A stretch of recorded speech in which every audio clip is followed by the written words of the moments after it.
할렐루야.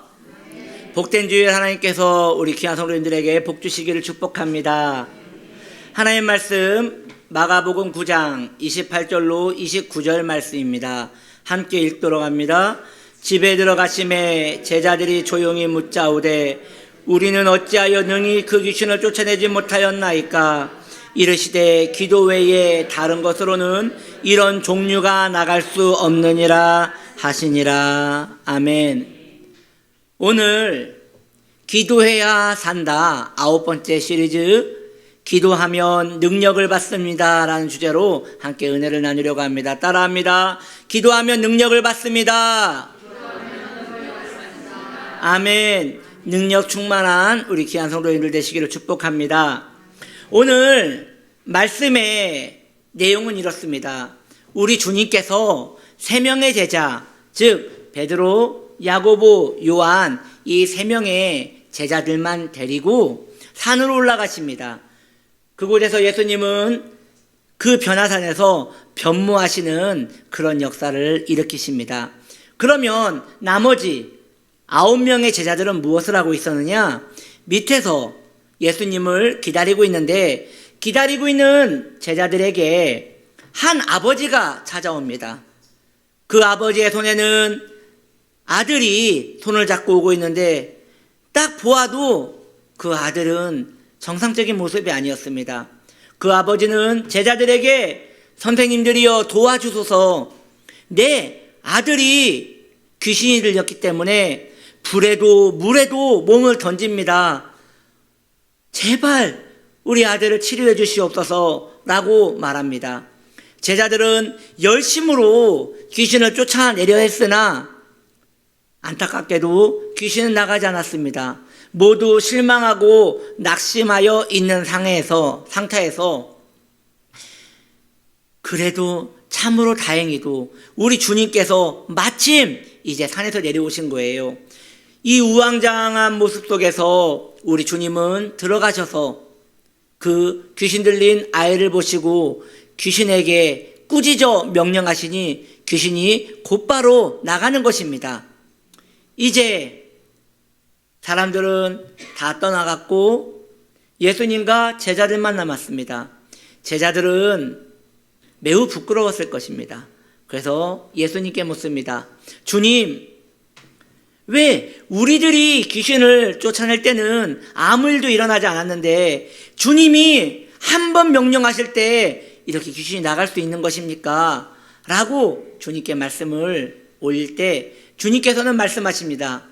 얘들아, 이런 종류의 귀신은 오직 기도 말고는 나갈 수가 없단다 라고 말씀하셨다는 이야기입니다.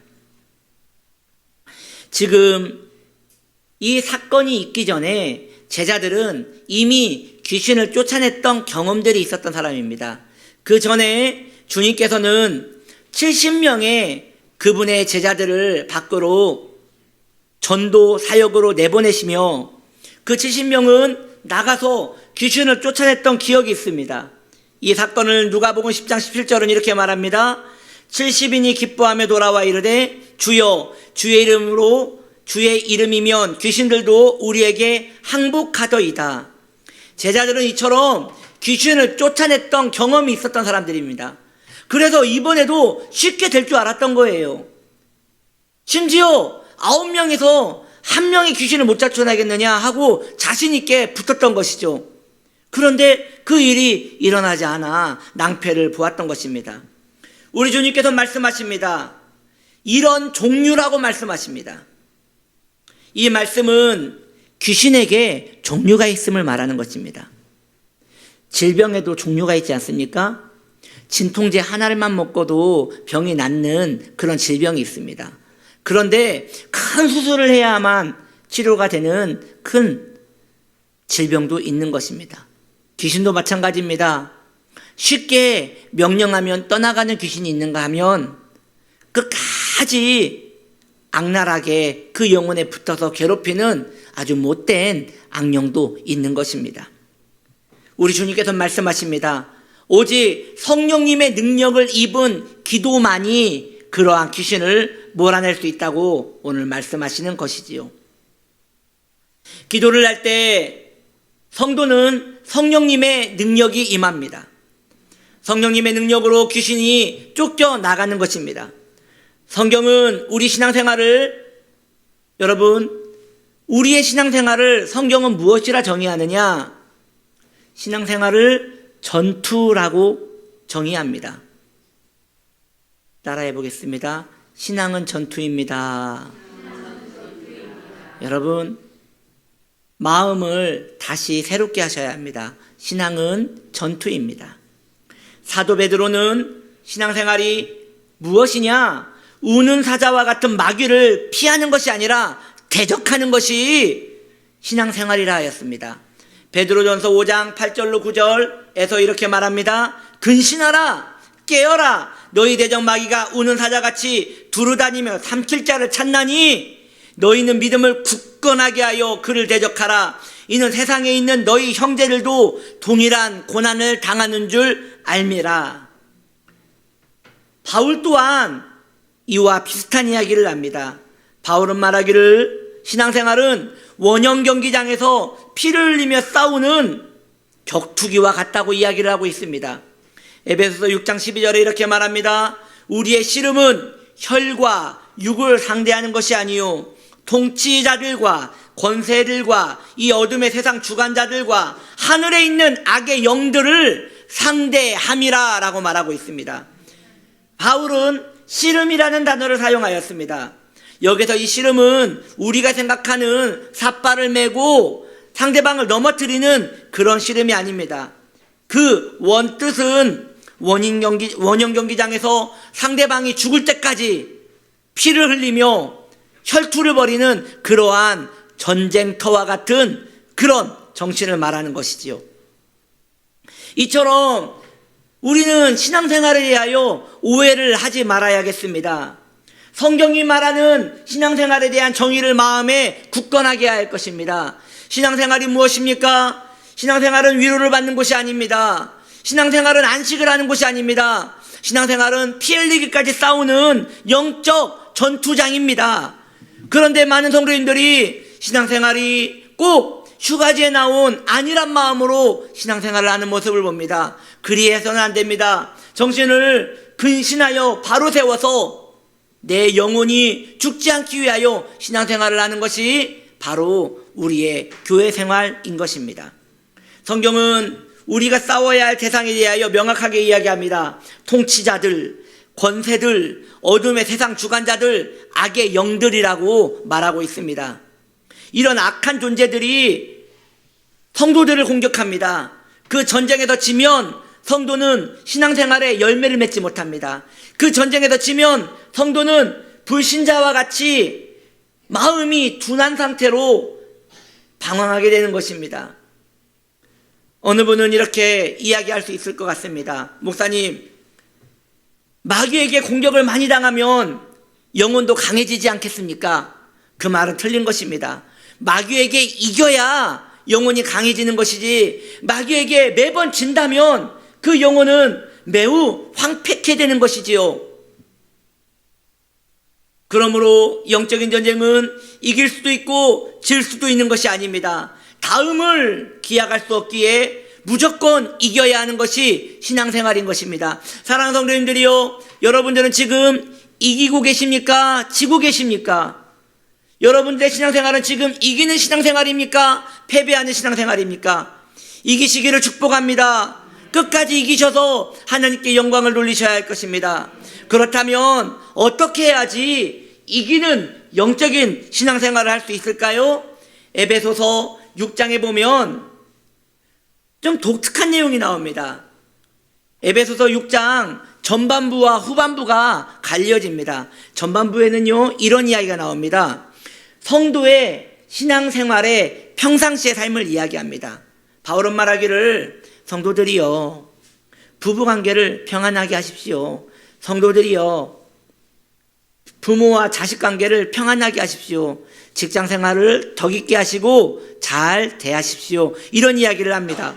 그런데 후반부에 보면 여러분들이 그렇게 하고 싶어도 그게 쉽지 않을 것입니다. 그럼 어찌해야 합니까? 영적인 전투를 해야 합니다 하면서 영적 전쟁에 대한 그런 소개를 하는 것입니다. 이건 매우 흥미로운 이야기예요. 우리 성도의 일상적인 생활이 결국 영적인 전투와 같다는 것이지요. 왜 그런 것일까요? 그 이유는 성도의 생존 목적이 하나님께 영광을 돌리기 위함이기 때문입니다. 아멘. 그렇기 때문에 원수마귀는 성도가 하나님께 영광을 돌리는 것을 원치 않기 때문에 성도의 세세한 일상생활에 모두 간섭하여 방해하기를 원하는 것입니다. 그러므로 우리의 삶에 하나님의 선하심이 나타나지 않고 우리가 계속 마음이 무너지고 신앙생활이 제대로 되지 않는다면 그것을 위하여 노력할 것이 아니라 시선을 바꾸어 이게 영적 전투구나, 원수마귀가 방해하고 있구나, 이것은 쉬운 일이 아니구나 라고 하면서 시선을 신앙적인 면으로, 영적인 면으로 바꾸어야 하는 신앙의 경계가 필요한 것입니다. 성도의 능력은 어디서부터 말미암은 것입니까? 성령님으로부터 말미암은 것입니다. 성령님의 능력이 없다면 성도는 힘없이 매일 패배할 수밖에 없는 것이에요. 오늘날 많은 교회들이 어렵다고 합니다. 교회가 어찌하여야 평안할 수 있는 것입니까? 재정이 넉넉하면 평안한 것입니까? 성도님들이 많이 오시면 평안한 것입니까? 그렇지 않습니다. 교회의 평안은 성령님의 능력이 임하시면 평안한 것입니다. 여러분 마찬가지입니다. 성도의 가정에 어찌하여야 평안이 오는 것입니까? 성도님들이 물질이 많아지면 평안해지는 것입니까? 아니면 가족끼리 화목하면 평안한 것입니까? 그렇지 않습니다. 가정마다 성령의 능력이 임하셔야 가정에 질서가 잡히는 것입니다. 언제나 질서는 힘 있는 자가 군림해야 질서가 잡힙니다. 여러분의 가정에, 여러분의 영혼에 힘 있는 장수 예수 그리스도가 성령으로 말미암아 임하셔서 여러분의 삶을 균형 잡기를 축복합니다. 여러분의 삶이 질서정연하게 군림자에 의하여 장악되기를 예수님의 이름으로 축복합니다. 이것은 우리가 성령님의 능력을 얼마나 사모해야 하는지 우리에게 알려주고 있는 것이에요. 그래서 저는 두 가지 말씀을 드리려고 합니다. 어찌하여야 성도는 승리하는 능력 있는 신앙생활을 할 수 있는가? 첫째로 성령님의 능력을 사모하십시오. 성령님의 능력을 간절히 사모하십시오. 이것은 기도 생활에 대하여 저는 말씀을 드리는 것입니다. 여러분 기도하셔야 합니다. 왜냐? 성령님의 능력은 기도 외에는 접할 길이 없습니다. 기도하지 않는다는 것은 성령님의 능력이 필요하지 않다고 내가 지금 고백하는 것 같습니다. 기도하셔야 합니다. 기도하지 않으면 여러분들은 마귀에게 끌려다닐 수밖에 없습니다. 틀림없이 마귀에게 끌려다닐 수밖에 없습니다. 왜냐? 여러분의 삶에는 성령님의 능력이 없을 것이기 때문입니다.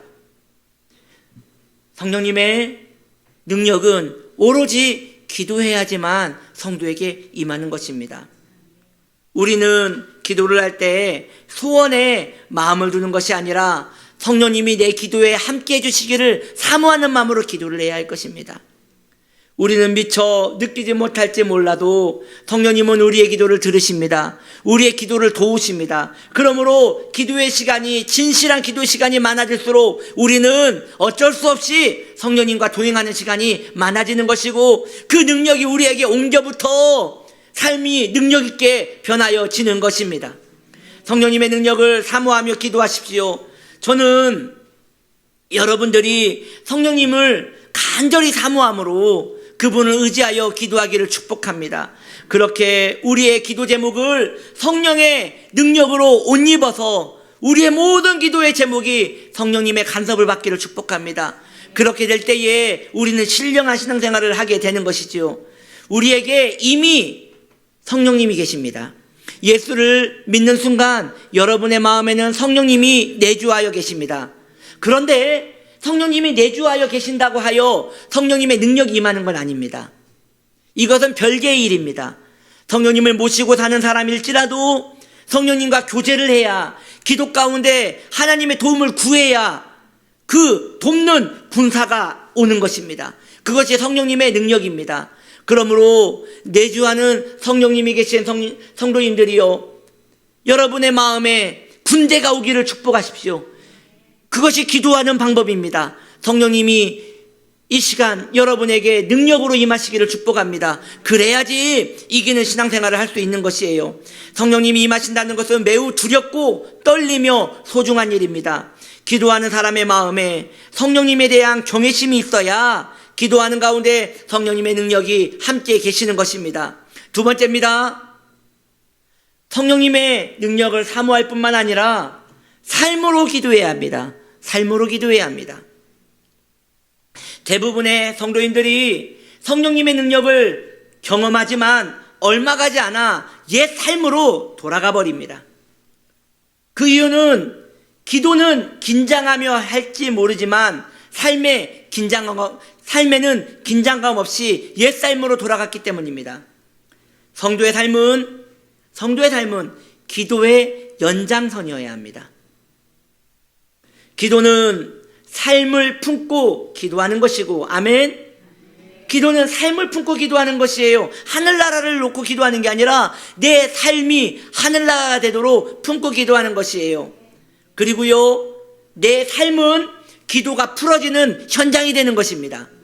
그래서 기도와 삶은 밀접한 연관성이 있어야 하는 것이고, 그것이 우리의 신앙 고백이어야 하는 것이죠. 우리 주님께서 주기도문에 말씀하십니다. 나라가 임하시옵소서. 무엇입니까?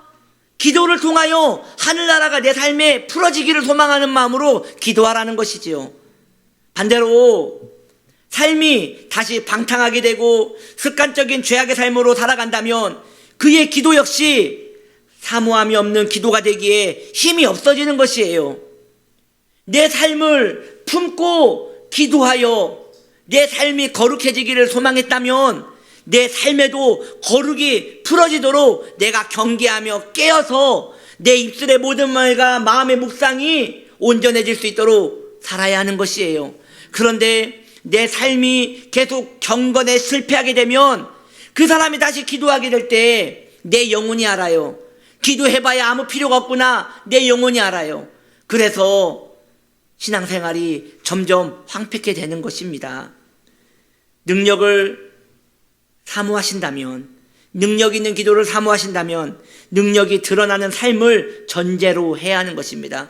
주님은 만물이 여김을 받지 않으십니다. 여러분들이 능력을 구했다면 여러분의 삶에는 능력이 나타나기를 사모해야 합니다. 그 능력은 바로 경건한 삶입니다. 그만큼 긴장하며 절제하는 삶이 필요한 것입니다. 그러할 때 그 귀한 성령님의 능력이 성도의 삶에 나타나는 것이지요. 저는 사랑하는 우리 성도님들께 여쭤보고 싶습니다. 성도님들은 성령님의 능력을 받으신다면 어디에 쓰시겠습니까? 성령님의 능력을 사모하신다고 하는데 그 능력 받으시면 어디에 쓰시겠습니까?